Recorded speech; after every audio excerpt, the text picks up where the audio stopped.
Bom dia, irmãos e irmãs.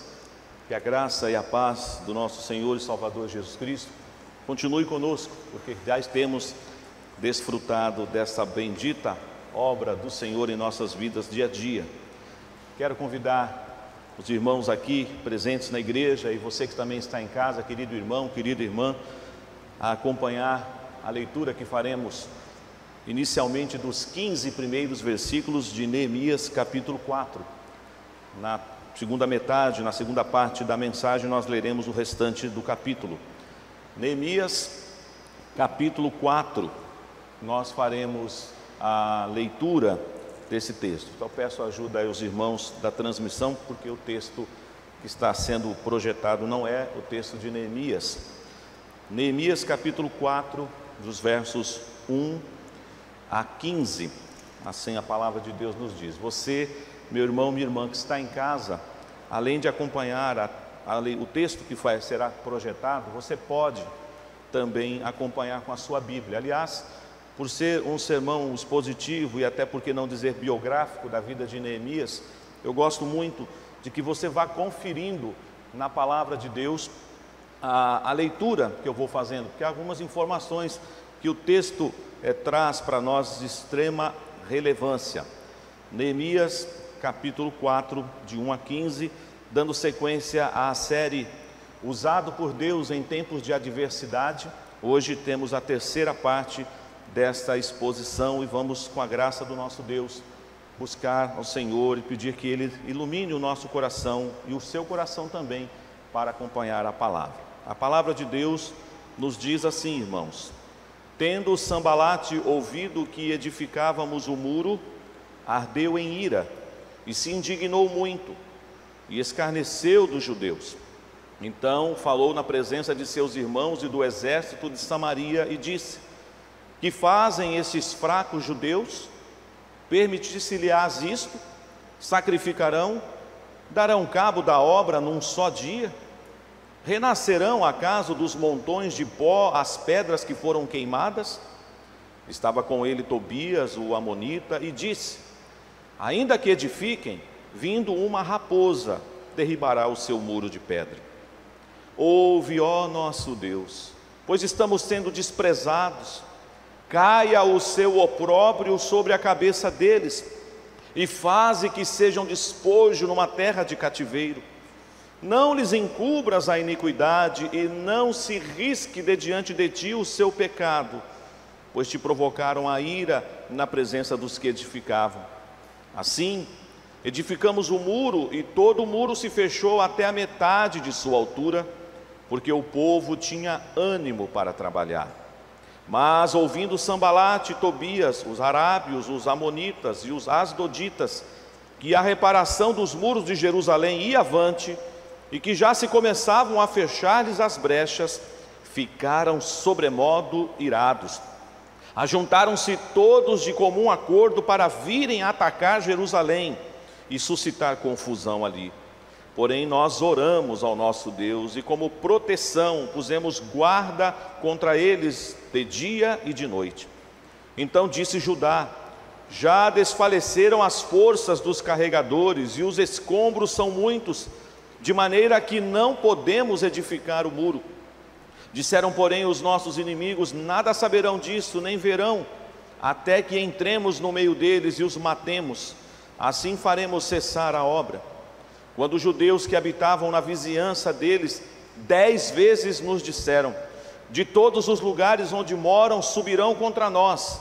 Então pus o povo por famílias, nos lugares baixos e abertos, por detrás do muro, com as suas espadas e as suas lanças e os seus arcos.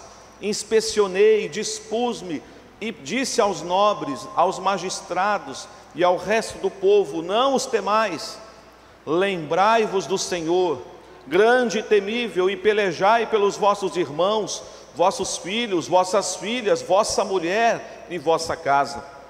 E sucedeu que, ouvindo os nossos inimigos, que já o sabíamos, e que Deus tinha frustrado o desígnio deles, voltamos todos nós ao muro, cada um à sua obra. Amém. Oremos mais uma vez, igreja. Pai, como é bom estar na Tua presença, em culto, em adoração, mas sobremodo como é excelente, é maravilhoso ouvir a Tua voz, ouvir a Tua palavra. E a Tua palavra foi lida agora, ó Deus, e pedimos a iluminação do Teu Espírito. A Tua igreja reunida aqui para entender a exposição da mesma, e aos nossos irmãos e irmãs que nos acompanham em casa. E ao Teu servo, Senhor, toma minha vida nas Tuas mãos e ilumina-me também com o Teu Santo Espírito.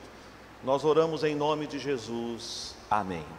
Eu quero me dirigir primeiramente às nossas crianças, e vocês, crianças, precisarão do auxílio do papai e da mamãe. Já temos crianças aqui entre nós também, talvez aí os irmãos da recepção possam identificar alguma criança para fornecer aí a prancheta, para aqueles que não têm aí um papel, uma canetinha para desenhar. Nós temos hoje um kit preparado para isso, mas em casa, os nossos irmãos, querido irmão, pai, mãe, oriente seu filho, porque o desenho vai ficando um pouco mais complexo. A primeira vez eu pedi para fazer o desenho de um muro, Neemias orando, depois desse um muro e várias pessoas trabalhando, as famílias. Agora você vai desenhar novamente, na horizontal da sua folha, um muro, e você vai colocar neste muro muitas pessoas trabalhando, crianças.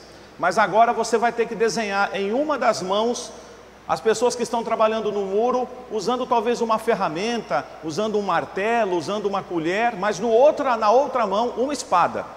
Então agora você vai ter que desenhar no muro, pessoas usando uma mão com um instrumento para trabalhar no muro e uma espada para proteger contra o ataque dos inimigos.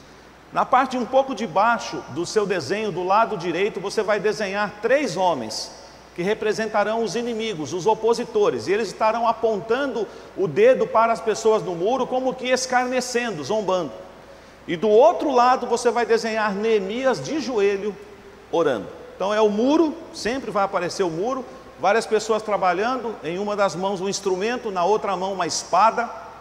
Na parte direita, embaixo do seu desenho, 3 homens apontando para o muro, zombando, escarnecendo, e na outra ponta, Neemias orando de joelho. Esse desenho que as nossas crianças farão e poderão depois publicar nos nossos canais de mídias da nossa igreja, que é uma forma também das crianças acompanharem. E eu estou sabendo que tem adultos que também estão fazendo desenho, isso é bom. Prenda aí a sua atenção para estudar a palavra de Deus, mas sobretudo, meus irmãos adultos, quero que você seja um bom crente bereano nessa manhã e fique comigo na palavra, acompanhando os textos.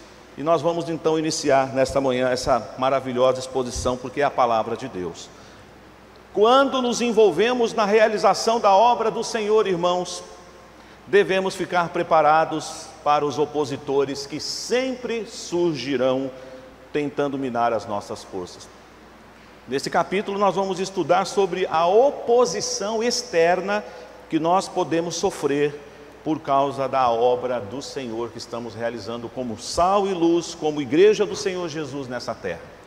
Vale a pena recapitular com os irmãos que no capítulo 3, nós vimos ali Neemias coordenando, distribuindo as pessoas ao longo do muro, tomando o devido cuidado para que aqueles que moravam em Jerusalém ficassem próximos de suas casas, de suas famílias, mas vieram outros trabalhar na reconstrução dos muros e esses também foram distribuídos. Houve então todo um trabalho, Neemias mostrando também essa qualidade de não só planejar, mas agora de coordenar a execução. Então ele está agora coordenando para que dê tudo certo e no prazo determinado que ele pediu ao rei, ele então volte para a questão da reconstrução dos muros. Nós sabemos, irmãos, que os muros, eles precisam...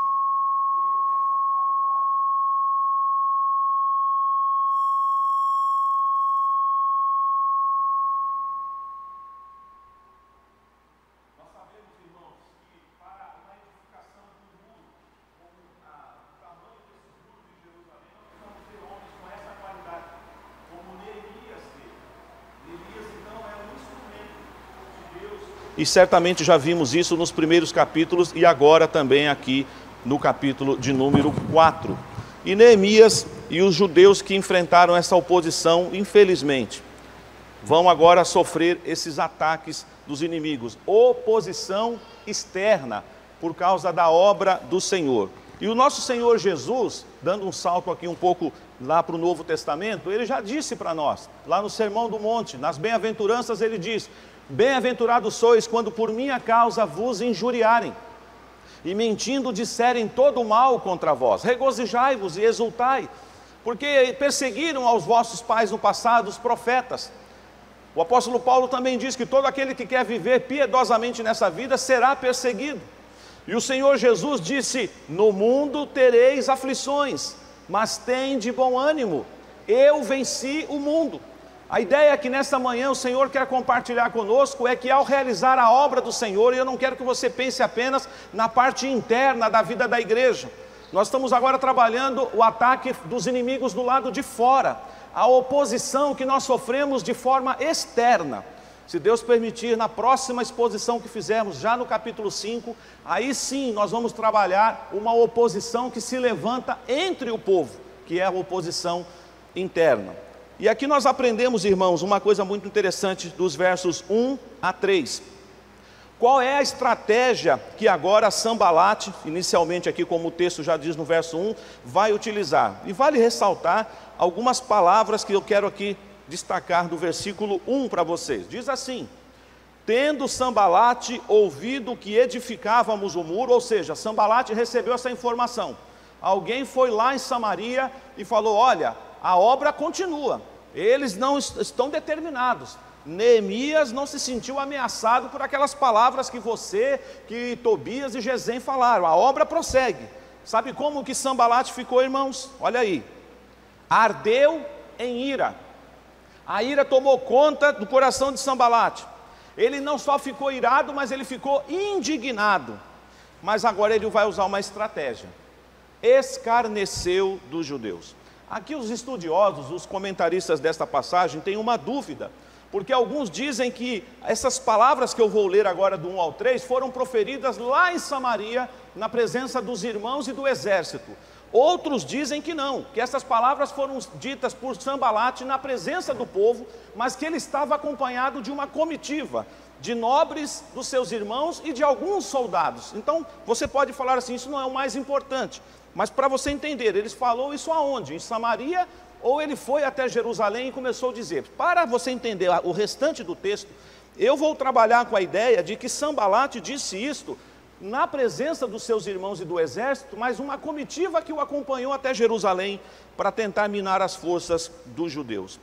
Escarneceu dos judeus, descárnio, discriminação, menosprezo. Olha só o que ele nos diz: então falou na presença de seus irmãos e do exército de Samaria e disse: que fazem esses fracos judeus? Já começou diminuindo.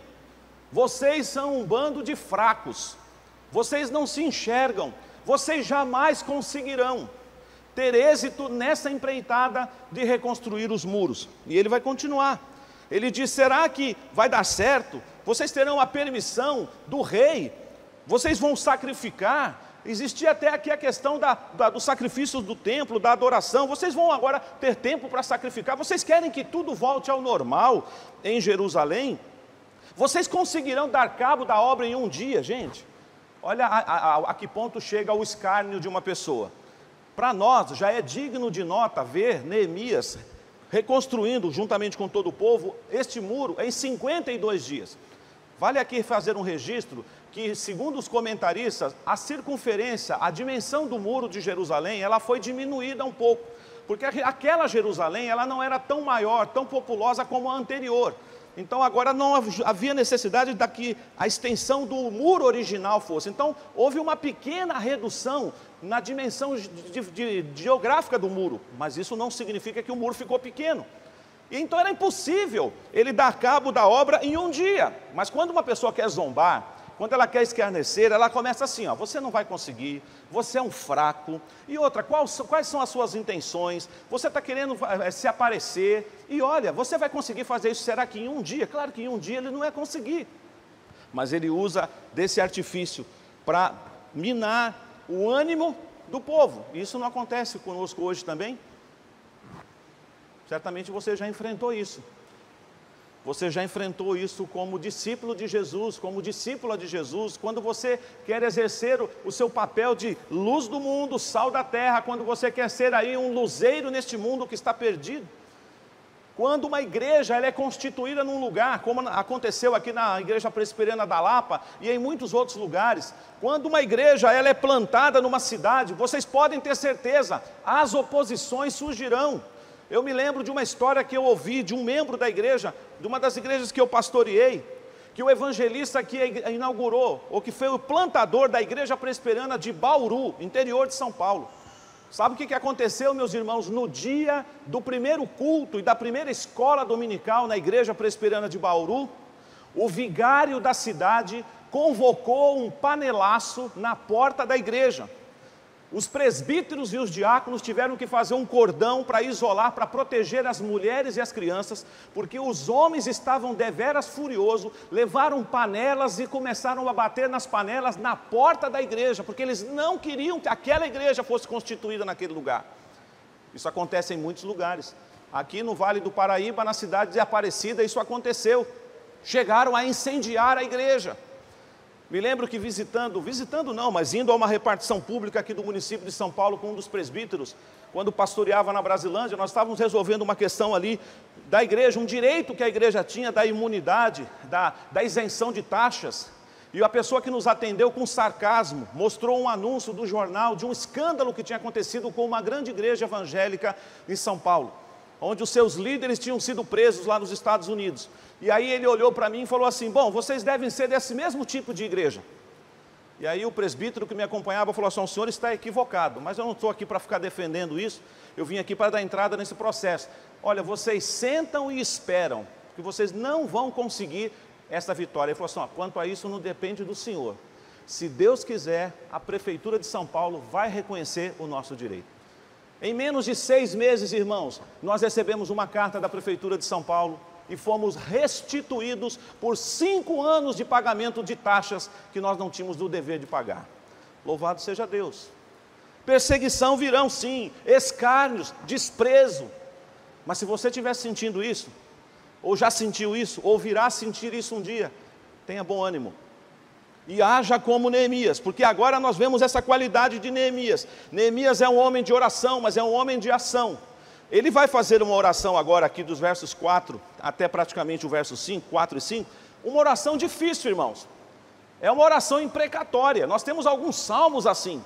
Eu não estou aqui estimulando, você precisa estar em muita comunhão com Deus para fazer uma oração desta.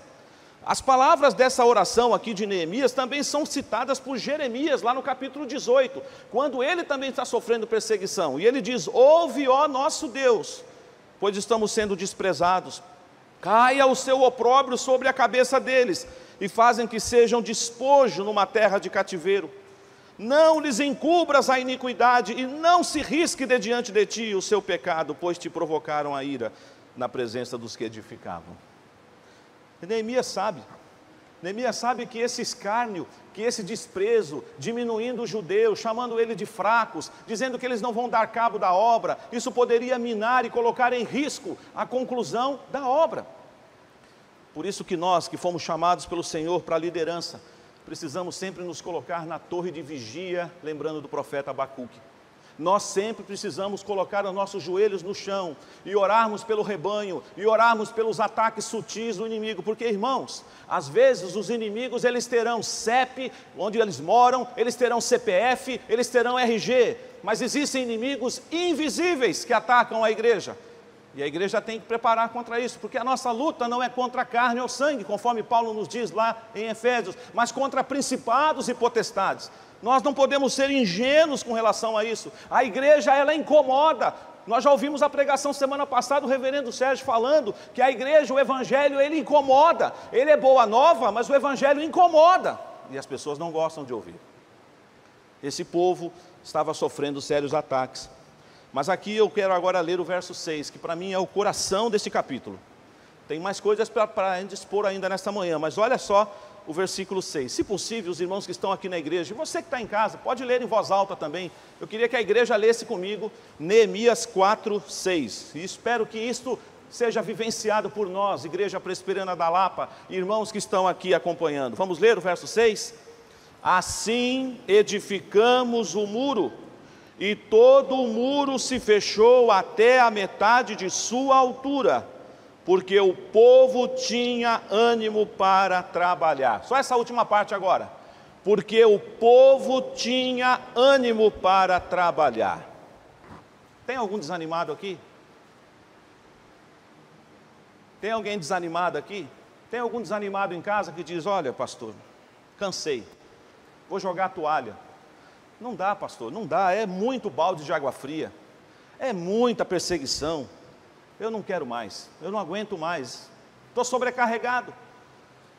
Busque forças no Senhor, lembre-se das palavras do profeta Isaías, um Deus que não se cansa, que não se fadiga, mas que faz forte ao cansado e multiplica as forças a que não tem. Mas qual é o segredo lá? Mas os que esperam no Senhor renovam as suas forças. Tenha ânimo. Essa palavra ânimo é interessante, né? Davi, quando também teve aquela decepção lá em Ziclag, quando invadiram, destruíram tudo, levaram as mulheres, e eles choraram, e o pessoal queria pegar e aí culpar Davi. Davi estava ali profundamente triste, mas aí tem uma palavrinha linda lá que diz assim: mas o Senhor devolveu o ânimo a Davi. A igreja precisa ter ânimo para fazer a obra, sabendo que os inimigos estarão lá fora, tentando minar as nossas forças. E é interessante, irmãos, que aí Sambalate e Tobias, e agora tem um grupo maior aí, arábios, amonitas e asdoditas, eles agora vão mudar a estratégia. Não é mais só escárnio, não é mais só difamação, não é diminuir, agora é ameaça. E não pense que é uma ameaça assim simples, a intenção final sabe qual que é? Se preciso for, melhor dizendo, vamos matar, para a obra parar. Olha que ponto chega a ira, a indignação, a fúria. Aqui mesmo nesse texto, irmãos, isso está bem claro para nós. Quando eles sabem que os muros de Jerusalém estão indo avante, que começaram a fechar as brechas, verso 7 diz no final aí: ficaram sobremodo irados. Vamos pensar assim, você já viu alguém assim? Alguém aqui já viu o senhor ira em pessoa? Espero que não tenha sido você mesmo olhando no espelho, né?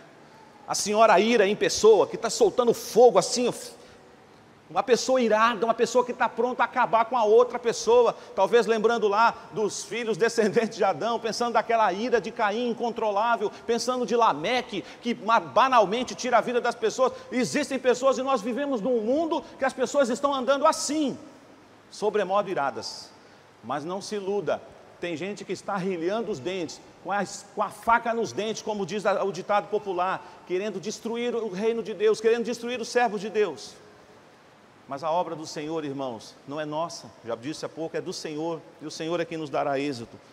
Mas vem cá, por que está acontecendo tudo isso? Afinal de contas, por que é que esses homens estão tão incomodados com essa obra? É interessante, é bom estudar a história, porque a gente aprende algumas coisas. Eu queria te convidar para voltar comigo lá no capítulo 1 de Neemias, o versículo 10, que já foi aqui comentado alguns domingos atrás. Olha só o que está acontecendo aqui, o que está no coração desses homens. Disto ficaram sabendo Sambalate, o horonita, ele é governador de Samaria, viu gente? E Tobias, o servo amonita, e depois a gente vê falar de Gesem também. E o que aconteceu aqui no verso? Lá atrás ainda, não tem nada construído, só a intenção de construir. E ele diz assim: e muito lhes desagradou que alguém viesse a procurar o bem dos filhos de Israel. O que está por trás de toda essa ira, de toda isso, é que Sambalate e os seus companheiros não queriam que alguém se levantasse para fazer o bem para os judeus. Mas tem uma questão política também, sabiam? Se os muros de Jerusalém fossem reconstruídos, isso afetaria uma das passagens ali de rota comercial. E agora os samaritanos iam perder talvez um nicho de trabalho, e eles falaram assim: olha, isso é prejuízo para nós, como diz o ditado, é prejuízo na bolsa, nós não podemos ver com bons olhos, porque se eles reconstroem os muros, eles vão restabelecer a cidade, eles vão ter os seus próprios comércios, e eles não vão mais precisar de nós, isso não é bom, vamos impedir que essa obra vá adiante. Trazendo isso para a realidade espiritual, quando nasce uma igreja, quando uma igreja é constituída num bairro, como essa igreja está aqui há tantos anos, qual é a atitude do inimigo? Nós temos que minar as forças dessa igreja, porque essa igreja está incomodando as trevas, essa igreja está trazendo pessoas das trevas para a luz, essa igreja está sendo um instrumento nas mãos de Deus, essa igreja está atrapalhando, nós precisamos fazer alguma coisa para impedir que essa obra vá adiante. E aí, meus irmãos, mais uma vez, diz o texto que agora eles se ajuntam de comum acordo e vão atacar Jerusalém, não é só mensagem mais de desprezo, de escárnio, Mas agora eles já estão indo para a parte de atitude, tomar alguma ação. Mas e Neemias? Neemias só vai ficar orando? Talvez alguém diga assim, pastor, agora não é hora de orar não, pastor. Agora é hora de agir. Mas deixa eu dizer uma coisa para aqueles que gostam de agir bastante. E aqui a gente aprende para os dois grupos. Você que é muito mais de ação, pastor, eu não fico muito perdendo tempo com teoria, não. Eu gosto de ação, é de ação, é de ação. Cuidado, porque se você negligenciar a vida de oração na sua vida, as suas ações podem ser frustradas. Nós não podemos dar um passo sequer sem direção de Deus, sem oração, sem joelho no chão. E muitas vezes nossos projetos se frustram, a igreja não avança em muitos lugares, porque não tem oração, não tem igreja de joelho no chão. Neemias mostra para nós que é possível conjugar esse verbo, orar, agir, oração. Ele vai orar mais uma vez. Mas agora que coisa linda. Pelo menos o registro do livro diz que não foi só Neemias que orou. Verso 9 diz que o povo orou com ele. Porém, nós oramos ao nosso Deus. E como proteção, olha aí, ele não vai ficar só orando, ele vai agir. Pusemos guarda contra eles de dia e de noite. Agora, a obra vai sofrer assim uma perda de material humano, porque alguns vão ter que ficar cuidando, vão ter que trabalhar só com uma mão na obra, como eu pedi para as crianças desenharem, porque eles vão ter que estar edificando o muro, reparando os muros, mas tem que ficar com uma espada. Alguns carregadores carregando a espada na cintura, porque a qualquer momento os inimigos poderiam chegar.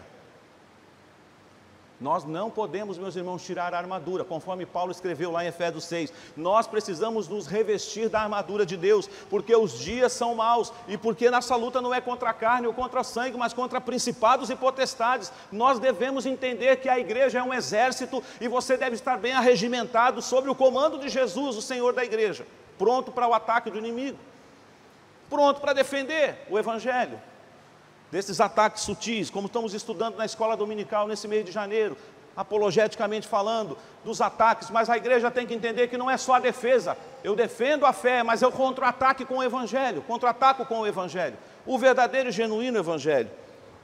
Então você começa a ver agora que eles vão tomar algumas medidas. Já estamos avançando um pouco aqui, porque eu quero ler do 16 até o final, mas olha só, irmãos, mesmo tudo isso acontecendo, Sanbalate teve um pouquinho de êxito no escárnio dele. Olha o que está no verso 10. Então disse Judá: já desfaleceram as forças dos carregadores, e os escombros são muitos, de maneira que não podemos edificar o muro. Por mais que Neemias tomou todos os cuidados, alguns foram infectados pelo vírus do desânimo. Já começaram está pesado, muita coisa. Agora então que Neemias dividiu o grupo, um grupo está de guarda, o outro grupo está trabalhando, sobrecarregou o nosso trabalho, multiplicou as nossas tarefas. Alguém vai lá falar com Neemias: Neemias, pega leve aí, Neemias, não estamos dando conta não. Às vezes, irmãos, nós vamos ter que trabalhar de forma assim, dobrada também. É claro que é uma coisa triste, que precisamos lembrar daquela pregação do capítulo 3 de Neemias, que eu perguntei se o seu nome estava lá naquela lista. Porque a seara é grande, mas são poucos os trabalhadores. É muito triste quando a gente vê, às vezes, numa igreja local também, muitas pessoas que se assentam confortavelmente nos bancos da igreja e querem receber uma boa pregação, querem um culto de qualidade, mas não querem servir, não querem trabalhar. Nós precisamos, irmãos, trazer a nossa parte. Tende bom ânimo, fortifique-se o teu coração. E o povo agora sabe que eles estão vindo, eles estão agora com uma intenção, a partir do verso 11, parece que o 10 está fora do lugar, né? Mas esse versículo não deveria estar aqui, parece que quebrou aquilo que estava falando a respeito do ataque do inimigo, e eles vêm, e eles têm agora a intenção de tirar a vida, se necessário for, mas por providência de Deus, judeus que eram vizinhos, que não moravam em Jerusalém, receberam aquele notícia: ó, Sanbalate está armando aí um ataque secreto, surpresa. E aí por 10 vezes aqueles irmãos judeus avisaram Neemias. E aí Neemias teve que tomar uma atitude. Neemias então agora prepara, isso para mim é muito importante. Neemias sempre se preocupou com as famílias. Olha que está aí no versículo 13. Então pus o povo por famílias, nos lugares baixos e abertos, por detrás do muro. E o povo agora tem que fazer o quê? Segundo os comentaristas, teve que parar a obra. Não sei quanto tempo durou, eles tiveram que parar. Para a obra, porque vai chegar o inimigo, vão cada um cuidar da sua casa, proteger os seus. E ele então vai aí e diz, peguem espadas, peguem lanças, peguem os seus arcos. Ele faz uma inspeção, pede para que os nobres, os magistrados e o resto do povo estejam unidos, e ele traz uma mensagem de ânimo de novo. Verso 14, não os temais, lembrai-vos do Senhor, grande e temível, e pelejai pelos vossos irmãos, vossos filhos, vossas filhas, vossa mulher e vossa casa. Neemias precisou parar a obra, porque agora era a hora de defender a família, de defender aquelas pessoas que são tão especiais. Lembre-se que eu falei, Deus, família, amigos, coisas. Depois de Deus, que você deve amar sobre todas as coisas, vem a sua família. Se você já deu algum dia uma desculpa, que não cuidou da sua família, porque estava fazendo a obra de Deus, e eu estou falando em primeiro lugar para mim isso agora, você pecou. Nunca diga que você estava cuidando das obras de Deus e deixou a sua família. Você tem que amar o Senhor sobre todas as coisas, é bem verdade. Existem histórias às vezes no Evangelho, de missionários, de pastores, de servos de Deus, que tiveram às vezes situações em que tiveram que deixar a família. Gosto muito de Jetro. Jetro não só deu conselho para Moisés que ele precisava nomear auxiliares. Depois de que o povo já está indo para o deserto, sabe o que Jetro fez? Trouxe a esposa de Moisés e os filhos e falou assim, está aqui a sua mulher e os seus filhos, ele tem que andar do seu lado. Bem-aventurado é o pastor, é o presbítero, é o diácono, é o missionário, é o evangelista que tem a família junto, servindo no Senhor. Mas agora é hora de cuidar da família, de proteger. E aí, meus irmãos, para a glória do nosso Deus, os planos de Sanbalate e a sua turma se frustraram. Verso 15 diz o quê? Deus tinha frustrado o desígnio deles. E o que a gente mais quer é que a obra não pare. E o que está escrito aí no verso 15, voltamos todos nós ao muro, cada um a sua obra. Nós precisamos ter essa sensibilidade, irmãos. Às vezes, temporariamente, por uma medida, como eu citei a história lá da igreja presbiteriana de Bauru, vale a pena ler alguns livros da história da igreja, porque você vai se deparar com lindos testemunhos como este. Pode imaginar a igreja, vamos criar aqui essa situação na igreja presbiteriana da Lapa, mas há 90 anos atrás, ou desde quando foi inaugurado esse templo, e de repente começa um movimento aqui na rua Roma, e os irmãos falam, o que está acontecendo? De onde está vindo esse monte de gente? Com panelas nas mãos. E aí alguém chega para o pastor da igreja e diz, pastor, tem um povo aí na porta da igreja, e eles estão querendo invadir a igreja, estão gritando, que nós somos hereges, que nós somos um bando de hereges, e o que a gente faz? Aí o pastor ora com seus presbíteros, pega agora os presbíteros e vai lá na frente da igreja e faz um cerco, e diz assim, vamos ficar aqui, enquanto as nossas esposas, nossos filhos estão dentro da igreja protegidos, vamos guardar. Foi isso que os irmãos fizeram lá, e se necessário for, irmãos, nós não temos que fazer isso, que diz lá o hino da reforma, se temos de perder famílias, bens, prazer, se tudo se acabar, com ele reinaremos. Temos que estar preparados, irmãos, para não deixar esmorecer e não interromper a obra do Senhor. Agora sim, eu quero só pedir a ajuda dos irmãos da transmissão para projetar a partir do verso 16. Neemias, do verso 16 até o final do capítulo. Por causa desse ataque, ou da tentativa desse ataque, Neemias precisou tomar uma outra medida. Daquele dia em diante, metade dos meus moços trabalhava na obra, e a outra metade empunhava lanças, escudos, arcos e couraças, e os chefes estavam por detrás de toda a casa de Judá. Os carregadores, que por si mesmos tomavam as cargas, cada um com uma das mãos fazia a obra, e com a outra segurava a arma. Tenta imaginar isso, irmãos, eu já com as duas mãos eu não ia conseguir fazer nada. Eu sou um péssimo nessa parte de construção civil. Com duas mãos eu acho que eu não ia conseguir segurar. Mas agora é uma mão só. E a outra com a espada, com o arco. O trabalho ficou mais difícil. E aí diz o verso 19. Disse eu aos nobres, aos magistrados e ao resto do povo, grande e extensa é a obra, e nós estamos no muro muito separados, longe uns dos outros, no lugar em que ouvirdes o som da trombeta, para ali acorrer e a ter conosco, o nosso Deus pelejará por nós. Ele usou uma estratégia aqui. Está todo mundo trabalhando, só que tem gente que está na parte leste, na parte oeste, na parte da frente, na parte de trás do muro. Não tinha WhatsApp para mandar uma mensagem assim, todo mundo aqui. Não tinha sistema de som, de alarme como tem em alguns países, mas tinha o tocador de trombeta que ficava junto com Neemias. Quando eles escutassem o toque da trombeta, Existem alguns toques que a trombeta, até os militares fazem isso, que dá para o soldado perceber o que significa aquele toque. Toque de rebate, toque de avançar, toque de recolher. Tocaram a trombeta, reúnem-se todos no mesmo lugar. É tempo de armar estratégia. Por isso, irmãos, pode parecer que eu estou legislando em causa própria em nome dos pastores da igreja. Não é essa a intenção. Nós somos servos, pecadores, como o apóstolo Paulo diz, o principal dos pecadores. Se Deus não for conosco, nós estamos perdidos. Por isso que eu sei que a igreja ora por nós, e orem mesmo, porque o inimigo é sutil. Nós vamos ver daqui a alguns domingos que o ataque agora vai ser sobre Neemias, porque derrubando o líder cai o povo. Mas como é importante uma igreja que tem liderança, como é importante uma igreja que tem sábia direção na vida dos seus líderes, como é importante a igreja que tem um homem de Deus à frente do rebanho, e que, se necessário for, vai tocar a trombeta pela palavra e vai reunir o povo. Nós não podemos parar, irmãos, a obra do Senhor precisa avançar. Versículo 21, assim trabalhávamos na obra, e metade empunhava as lanças desde o raiar do dia até o sair das estrelas. Também nesse mesmo tempo disse eu ao povo, cada um com o seu moço fique em Jerusalém, para que de noite nos sirvam de guarda. Agora alguns não vão nem para casa, gente. Pode imaginar isso? Não vai dar para ir para casa. Você trabalha de noite, não, vai dormir aqui perto do muro. Não vai nem trocar de roupa. Olha só, pastor, o senhor não está forçando não? Olha o texto aí. Também nesse mesmo tempo disse eu ao povo, cada um com seu moço fique em Jerusalém, para que de noite nos sirvam de guarda e de dia trabalhem. Mas ele tem que ser exemplo. O líder sempre tem que ser exemplo, porque se o líder é aquele que gosta de dar ordem, mas ele não faz primeiro, a sua autoridade está comprometida. E ele então fala, nem eu, nem meus irmãos, nem meus moços, nem os homens da guarda que me seguiam, largávamos as nossas vestes.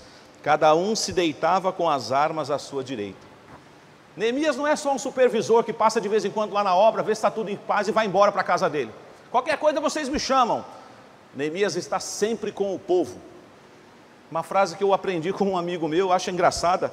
Nós pastores já ouvimos muito, eu, reverendo Sérgio, reverendo Robert e os outros pastores, que pastor tem que ter cheiro de ovelha.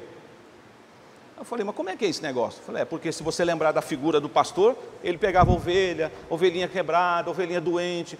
Então a hora que a lã encostava na roupa do pastor, ficava com cheiro. No nosso sentido figurado se você está perto do seu rebanho, se você está cuidando do rebanho que Deus te constituiu para cuidar, você vai ter cheiro de ovelha. Isso é muito sério, irmãos. Por isso que essa mensagem ela é para nós, pastores, para os líderes, é para a igreja. Usado por Deus em tempos de adversidade. Por isso, irmãos, esta manhã mais uma vez, o Senhor está nos exortando na sua palavra, através dessa mensagem, de que a oposição é inevitável, sobretudo se a igreja fizer aquilo que devemos fazer. Muitos talvez não conheçam o reverendo Francisco Leonardo, ele é sogro do reverendo Augusto Nicodemos, e ele foi professor no Seminário do Norte, lá no Recife. E um dia, conversando com um aluno, o aluno disse assim para ele, reverendo, eu acho que a igreja precisava sofrer perseguição para ela voltar a ser de verdade uma igreja. Hoje está muito fácil ser crente.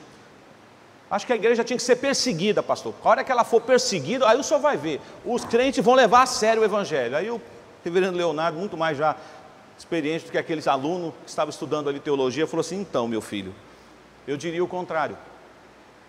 Enquanto a igreja não levar Jesus Cristo a sério, não levar o evangelho a sério, ela não vai sentir nem cosquinha do inimigo, não será perseguida. Mas se nós começarmos a protestar, irmãos, chamando o pecado de pecado, denunciando as coisas erradas, mas pregando o evangelho de Jesus, se prepare, a oposição vai se levantar. E nós não devemos ter medo, porque o nosso Senhor está conosco. Por isso, igreja, avancemos, preguemos o evangelho. Se Deus permitir, na próxima vez que formos trabalhar aqui em Neemias, nós vamos ver um outro perigo que pode acontecer, que Deus nos livre dele. A oposição dentro do povo. É outra forma que o inimigo às vezes tem para minar as nossas forças. Que Deus nos abençoe. E que agora, cantando este hino, você realmente entenda que é com valor, sem temor, por Cristo prontos a sofrer, bem alto erguei o seu pendão, firmes até morrer. Hino 303.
bondoso Deus, toma as nossas vidas nas Tuas mãos, ó Pai, e nos dê essa coragem, que não é nossa, mas é do Senhor, nos dê essa determinação, este ânimo que vem da Tua parte, para que a Tua igreja continue marchando, cumprindo a missão pela qual ela foi constituída, porque o Senhor, ó Deus, nos declarou e afirmou que nós outrora estávamos nas trevas, mas que hoje estamos na luz e devemos anunciar as virtudes do Senhor. Por isso, ó Pai, os dias são maus.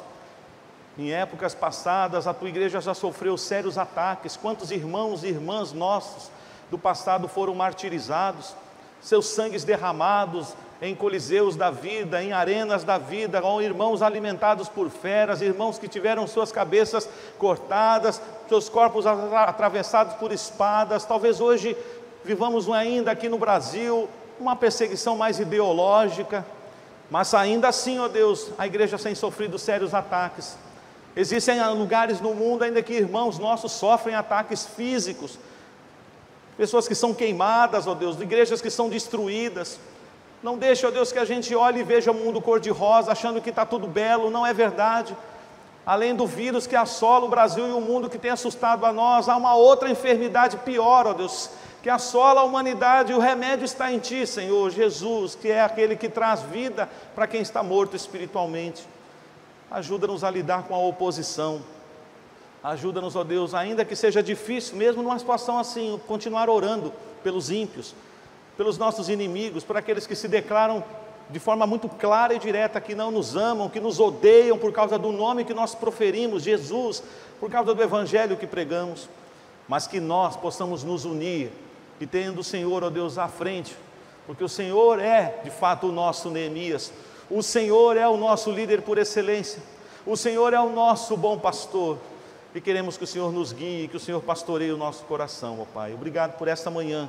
Entregamos nas Tuas mãos a vida desta amada igreja, dos irmãos e irmãs que congregam aqui, das crianças, dos adolescentes, jovens, adultos, anciãos, de irmãos e irmãs que Te servem espalhados por todo este mundo, ó Deus, em outras igrejas. Continua conosco, ó Deus, agora também, quando teremos a escola bíblica dominical, logo mais à noite o culto. Cuida da nossa nação, Senhor. Já iniciamos o período da vacinação, mas infelizmente começamos a ver motivos tristes de corrupção, de pessoas furando a fila, de coisas que estão sendo escondidas para não atender o povo. Ó Deus, como o homem está realmente totalmente depravado, como nós pregamos e ensinamos. Devemos confiar em Ti, jamais confiar no homem. Ó Deus, guarda-nos, ó Pai. Muito obrigado. E se tem algum irmão, alguma irmã em casa e aqui, passando por alguma luta, sofrendo, enfrentando alguma dificuldade, ó Deus, passa do Teu bálsamo no coração desses amados. Nós oramos em nome de Jesus. Amém. E que a graça do nosso Senhor e Salvador Jesus Cristo, o amor de Deus, o nosso eterno e altíssimo Pai, e a comunhão, a unção e o poder do Santo e Divino Espírito repouse sobre vós, irmãos, agora e para todo sempre. Amém.